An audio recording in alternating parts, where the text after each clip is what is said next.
오늘은 인종차별에 대한 성경적 대응에 대해 생각해 보도록 하겠습니다. 인종차별. 요즘 이 단어 너무 자주 들어서 좀 피곤하게 느껴질 수도 있죠. 하지만 그렇다고 해서 이 대화를 피할 수는 없습니다. 왜냐하면 이 문제는 성경이 우리 인간의 본성에 대해 말하는 것과 아주 깊이 연결되어 있거든요. 자, 그럼 왜 이 문제가 계속해서 우리를 괴롭히는지 그 근본적인 원인을 성경적 관점에서 한번 파헤쳐 보겠습니다.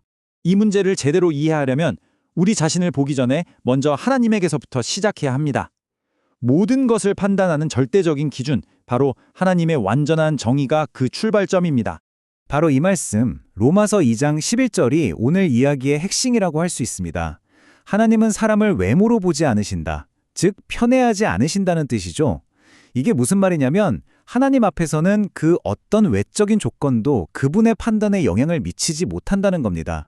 그렇다면 공평하심이란 정확히 뭘까요? 이건 하나님의 정의와 관련된 아주 중요한 성품인데요.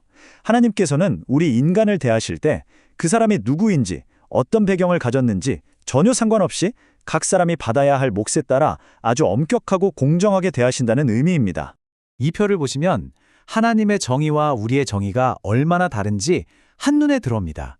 하나님의 정의는 모든 것을 아는 무한한 지식과 거룩함에서 나오기 때문에 완벽하고 공평하죠. 하지만 우리는 어떻습니까?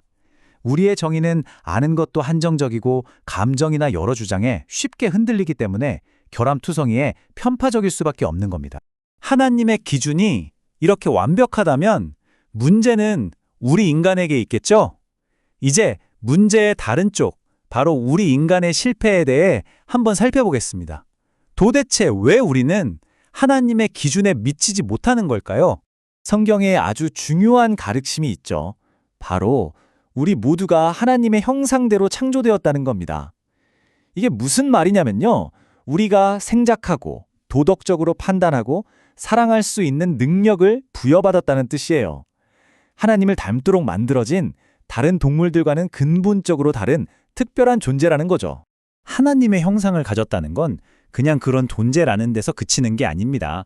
거기에는 아주 중요한 책임이 따릅니다. 바로 하나님의 성품을 이 세상에 보여주는 거울과 같은 역할을 해야 한다는 거죠. 그리고 여기에는 당연히 하나님의 중요한 성품인 공평하심을 우리 삶 속에서 똑같이 반영해야 할 의무가 포함됩니다. 하지만 여기서 결정적인 문제가 생깁니다. 바로 죄 때문이죠. 이 죄 때문에 하나님의 형상이 깨어지고 망가져 버렸습니다. 우리는 본질적으로 하나님 대신 자기 자신을 더 사랑하는 존재가 되었고 그 결과 우리의 마음은 자연스럽게 공평함이 아니라 나에게 더 유리한 쪽, 즉 편파성을 향하게 된 겁니다.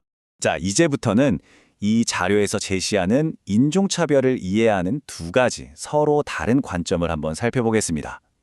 어떤 게 맞다 틀리다를 떠나서 각각 어떻게 이 문제를 설명하는지 한번 들어보시죠. 먼저 성경적인 관점입니다.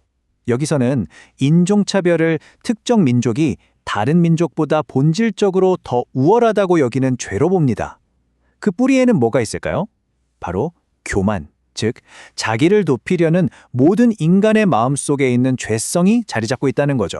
이와는 대조적으로 이 자료에서 소개하는 다른 관점이 있습니다. 여기서는 인종차별을 개인의 마음 문제라기보다는 권력 구조의 문제로 봅니다.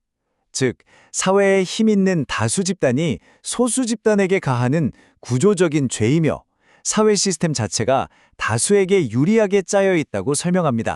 이 관점의 핵심 논리는 사회를 억압하는 사람과 억압받는 사람, 이렇게 두 그룹으로 나눈다는 겁니다. 만약 당신이 사회의 다수 그룹에 속해 있다면 당신은 의도와 상관없이 그 자체로 특권을 누리는 인종차별주의자가 됩니다. 그런데 여기서 만약 당신이 나는 인종차별주의자가 아니야 라고 말하면 그건 자신의 특권을 인정하지 않는 행동이 되어서 그 말 자체가 인종차별적인 행동이 되어버리는 거죠. 빠져나가기 힘든 순환 논리입니다. 이런 인간의 편파성이 그냥 생각에만 머물렀다면 좋았을 텐데 그렇지가 않았습니다. 역사를 돌아보면 정말 끔찍한 결과들을 낳았죠.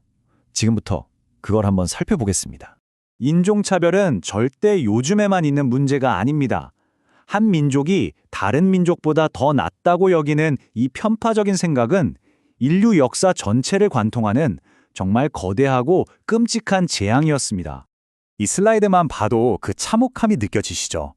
1915년 터키의 아르메니아인 100만 명 학살부터 시작해서 우리 모두가 아는 홀로코스트에서의 유대인 600만 명 학살, 일본 제국주의가 아시아 전역에서 저지른 만행, 그리고 불과 몇십 년 전인 1994년 르완다에서 일어난 집단 낙살까지 이 모든 끔찍한 사건들의 뿌리에는 인종과 민족에 대한 편파성이 있었습니다. 결국 이 끔찍한 역사적 비극들은 전부 하나의 뿌리에서 나온 겁니다. 바로 교만함과 자기 자신을 높이려는 마음, 그리고 그 결과 하나님의 공평한 모습을 제대로 보여주지 못하는 우리 인간의 죄성인 거죠. 창조주를 섬기지 않는 인간이 다른 사람 위에 서려고 하는 건 어쩌면 당연한 결과일지도 모릅니다. 이렇게 깊고 어두운 문제, 과연 해결책이 있을까요? 이 자료는 그 해답을 바로 공평한 복음에서 찾고 있습니다.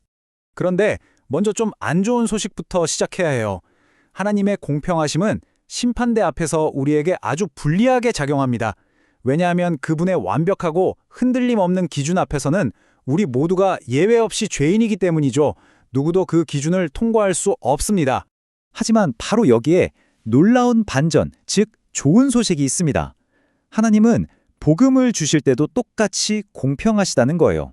이 복음은 어느 특정 민족이나 그룹을 위한 게 아니라 세상 모든 언어, 모든 부족, 모든 나라의 사람들에게 차별 없이 열려 있습니다. 이것이야말로 정말 놀라운 소식이죠. 요한계시록 7장 9절은 이 희망찬 미래를 정말 멋지게 보여줍니다. 세상의 모든 나라와 족속과 백성과 언어에서 온 셀 수 없이 많은 사람들이 함께 모여 하나님을 예배하는 모습. 이것이 바로 공평한 복음이 만들어낼 최종적인 그림입니다.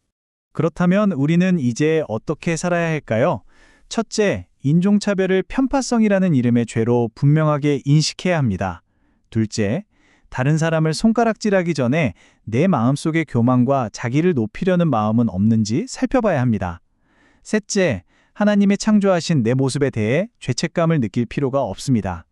넷째, 나와 다른 민족적 차이를 틀린 것이 아니라 하나님의 창조적인 아름다움으로 봐야 합니다.